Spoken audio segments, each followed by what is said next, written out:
thanks for following my Who Am I video series. Something in the aftermath of the mess that was my 20s brought me to a place of finally knowing what I wanted to be when I grew up.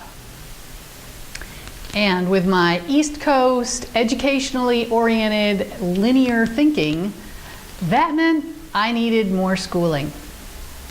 Plus, going back to school on my own dime offered my parents a smidgen of pride they could cling to. I had a plan, and it took me far, far away from the mess I'd created. So at 32, I moved myself and my dog to Las Vegas, where in 2.5 years I finished out the credits for a bachelor's degree, with the highest academic honors to boot.